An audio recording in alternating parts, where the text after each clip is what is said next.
Oi, gente. Espero que todo mundo esteja bem, na medida do possível. Meu nome é Flávia Martins, eu sou estudante da graduação em História na Pontifícia Universidade Católica do Rio de Janeiro. Sou também bolsista do programa de Educação Tutorial de História na PUC, onde eu venho desenvolvendo, sob a orientação da professora Laísa Rosa Corrêa, a pesquisa intitulada Nem Terroristas Nem Ingênuos, as contestações de feminilidade na ditadura militar. E essa pesquisa ela conta com o apoio financeiro do MEC. Em primeiro lugar, para apresentar esse trabalho, eu acho importante fazer uma breve contextualização histórica, sobretudo no que tange a moralidade da ditadura militar, que é justamente um tema que vai nortear as minhas questões e os meus objetivos. E eu já começo a pontuar que a ideia de que a ditadura militar foi liberal nos costumes, ela não condiz com a realidade. Eu trouxe aqui alguns aspectos importantes para serem salientados sobre essa temática, né, da moralidade nesse contexto temporal. E o primeiro é que os anos que precedem esse regime, eles são marcados por profundas mudanças de sociabilidade. Então, tem alguns aspectos importantes que se relacionam com essa mudança, e dentre eles eu citei aqui, né, a intensificação da industrialização, a ascensão de mulheres de classe média no mercado de trabalho formal, a inserção de novos produtos e bens de consumo, sobretudo com a chegada do American Way of Life, né, a partir dos anos 50, sobretudo. E essas transformações, evidentemente, elas vão impactar nos costumes da sociedade brasileira. Claro, de acordo com a realidade de cada grupo, seja aqueles das classes populares, das classes médias e até das elites econômicas. Mas, de uma forma geral, as masculinidades e as feminilidades e as sexualidades, né, também serão atravessadas por essas mudanças. Então, a gente acompanha uma transformação significativa dos comportamentos da sociedade brasileira. Eu posso apontar até para termos da estética, né? Essas pessoas elas vão mudar, as roupas vão mudar, o corte de cabelo, a própria relação com o sexo vai se transformar nesse período. E, paralelamente a essas mudanças, alguns setores conservadores da sociedade brasileira vão interpretar esse panorama enquanto negativo, e negativo à luz da imoralidade. Nesse contexto, vale lembrar que a gente está falando também de um período de pleno acirramento da Guerra Fria, então estamos falando de uma conjuntura marcada por discursos anticomunistas em diferentes setores da sociedade civil, discursos que vão associar, inclusive, o comunismo à imoralidade. E por que eu estou falando isso para introduzir a minha pesquisa? Porque é importante apontar como esses discursos em torno da moralidade foram muito importantes na consolidação do golpe e na posterior implementação da ditadura. Uma vez que, para além da derrubada do governo Goulart, esses manifestantes que estavam nas ruas também contra um suposto avanço comunista, né, em 1964, na Marcha da Família com Deus pela Liberdade, eles estavam na rua também a favor da religião, da instituição familiar, da moral, dos bons costumes. Inclusive, muitos não eram só os moralistas de ocasião, existiam grupos do interior da Igreja Católica que foram fundamentais na articulação desse golpe, né? Aqui no Rio de Janeiro tem a CANDE, que é um grupo anticomunista feminino, enfim. Então, visto que temos na sociedade brasileira setores insuflados por uma agenda moral, a ditadura vai ser implementada e vai implementar junto uma agenda moral. E, claro, não é a primeira vez que a moralidade ela é tomada enquanto razão de Estado, né? O Estado Novo já operava dessa maneira, operou dessa maneira. O Jânio Quadros também, acho que pode-se dizer que é um grande expoente dessa institucionalização de uma moral. Mas o que é importante aqui nesse contexto é que essa agenda da ditadura vai ter suas especificidades, ou seja, vai ter os seus contornos próprios.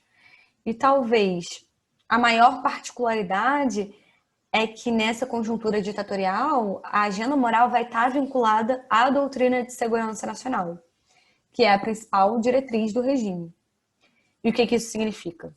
Significa que, de forma concisa, qualquer compreensão que apontasse para antagonismos sociais era identificada enquanto nociva aos interesses da nação. E logo precisaria ser combatida.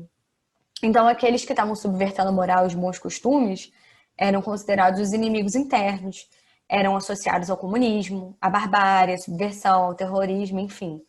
Representavam uma ameaça à unidade nacional à medida que não compartilhariam, né, essas pessoas não compartilhariam dos valores morais e cívicos postos pelo Estado.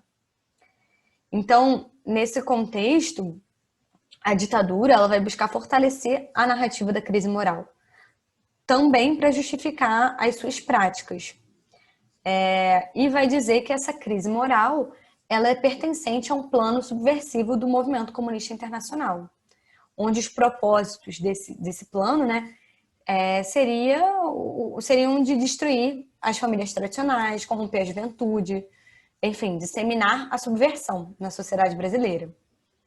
Então, esse regime ele vai fazer da vida privada razão de Estado, vai controlar a vida privada, vai pretender controlar a vida privada. E é isso precisamente que o Renan Quinalha, um dos autores que eu mais dialogo, aponta quando faz uso do conceito utopia autoritária. Apesar desse conceito não ser do Quinalha, ele já apareceu com a Maria Celina de Araújo e com o Carlos Fico, né? O Quinalha vai usar desse conceito, dessa terminologia, justamente na perspectiva da dimensão sexo-gênero, que é a dimensão que mais me interessa. E ele vai dizer que a utopia autoritária acontece quando o Estado ditatorial vai ter a pretensão da totalidade e de alcance absoluto de todas as dimensões da vida social. Então, a ditadura ela não teria sido orientada apenas pela supressão das instituições democráticas, dos direitos, da liberdade, mas vai implementar no corpo social, político e individual dessa nação o que o Renan Quinalha vai chamar do laboratório das subjetividades, que buscaria forjar uma sociedade à própria imagem do regime. Então, esse regime ele está criando um ideal do cidadão de bem, da mulher de bem, do homem de bem. E esse seria um espelho do próprio regime, né? É um empreendimento que vai se tornar política de Estado, razão de Estado. O Benjamin Cohen, que é outro autor que vai trabalhar a moralidade, nessa temporalidade da ditadura, ele vai usar o conceito da moralidade institucional para falar justamente da difusão desse projeto de moralidade e de controle da dimensão sexo-gênero. E aí a gente vê, por exemplo, esse projeto sendo difundido através da educação moral e cívica, né, a matéria escolar. Vemos também esse projeto ser difundido através dos órgãos de censura, das entidades governamentais, como polícia política, judiciária, a própria propaganda política do regime, as instituições de espionagem, vigilância, enfim, que estavam ali produzindo e reproduzindo uma política de regulação moral. Como já dito, a sexualidade e as performances de gênero, elas também eram alvo da segurança nacional. E isso me leva para o meu primeiro objetivo, que é analisar aspectos de agenda moral da ditadura militar e a maneira que o regime buscou controlar os costumes, as relações sociais e a vida privada, ressaltando esse projeto marcadamente moralizante da utopia autoritária. O segundo objetivo é ressaltar esses ideais de feminilidade que o regime está produzindo por meio dos acionamentos morais, assim como discursos institucionais que buscaram atribuir ou firmar papéis sociais específicos às mulheres, relegando a estigmatização àquelas que não estivessem em consonância com essa gramática social de gênero. E, por fim, o meu objetivo principal é identificar as trajetórias femininas que, no bojo da existência de um padrão de costumes e moralidade, souberam se apropriar desses discursos moralizantes de gênero como instrumentos de autopreservação. E essa atuação feminina é muito complexa, porque ela se dá de diferentes maneiras, né? Inclusive através do silêncio. Então, do silêncio, não só do silêncio, né? Eu coloquei aqui da encenação, da mentira, enfim, da invisibilidade enquanto prática de resistência e enfrentamento político. E eu digo isso porque à medida que eu comecei a ter contato com a documentação de algumas fichas do DOPS do Rio de Janeiro, eu reparei que muitas mulheres que estavam envolvidas em atividades políticas, elas eram descritas nessas fichas enquanto terroristas, enquanto subversivas, enfim. Curiosamente, nos processos da justiça militar, algumas dessas mulheres elas se defendiam dizendo que teriam agido por amor ao namorado, ao marido, enfim, que não sabiam o que estavam fazendo. Então, essas mulheres, elas souberam explorar desses discursos morais da ditadura, né? Então, por exemplo, os signos da aparência, né, da aparência jovem, angelical, enfim, foram utilizados nas defesas dessas mulheres na justiça militar. E o que nos mostra que no bojo da existência de um padrão de costumes e moralidades próprios dessa conjuntura, essas mulheres estavam ali se apropriando desses discursos moralizantes de gênero, transformando, né, essas narrativas também em um instrumento de autopreservação e de atuação política. E foi justamente por meio da subestimação relegada a esses sujeitos que diferentes mulheres atuaram ativamente durante o regime. Então, eu analiso esse tipo de atuação, né, de atuação que a Maria Cláudia Badan Ribeiro vai chamar de redes invisíveis de atuação, e que elas, evidentemente, não se deram apenas no Tribunal Militar, mas nas diferentes camadas do aparelho repressivo e do próprio cotidiano, né? Então, desde mulheres que se fingiam de loucas ao serem sequestradas pelo Estado, como a Zilda Xavier Pereira, que é um importantíssimo quadro da LN, há mulheres que revelavam que usavam dessa retórica moralizante dentro dos ambientes universitários ou dos sindicatos para permanecerem invisíveis e permanecerem atuando politicamente. E ao mapear essas trajetórias, né, de mulheres que estavam se utilizando dessas redes invisíveis, fica evidente que essas atuações elas foram silenciadas, omitidas pela documentação produzida pelo aparelho repressivo. Então, essa grande lacuna sobre a ditadura militar, ela continua fortalecendo as narrativas masculinas em torno do período, né? Então, nesse desafio de construção da ditadura militar numa perspectiva de gênero, a moralidade ela tem que ser pautada, imbricada às relações de gênero.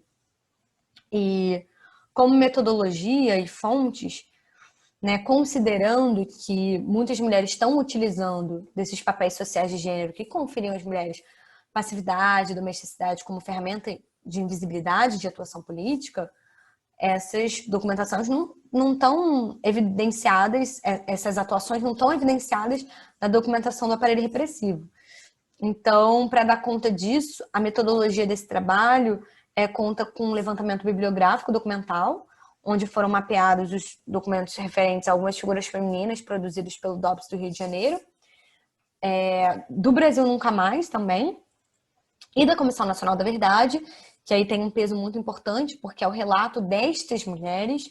Então, quando estas mulheres falam, a intenção dessas atuações, ela muda, e essas documentações foram cruzadas, no caso, né?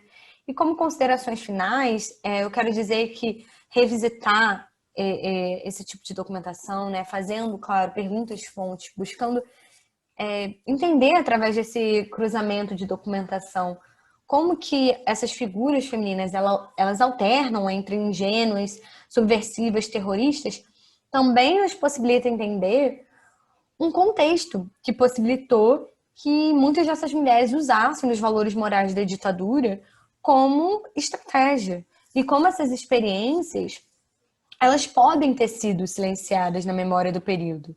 Então, revisitar o período pautando essas dinâmicas podem revelar novas questões que articulam a ditadura e a agência de mulheres, né?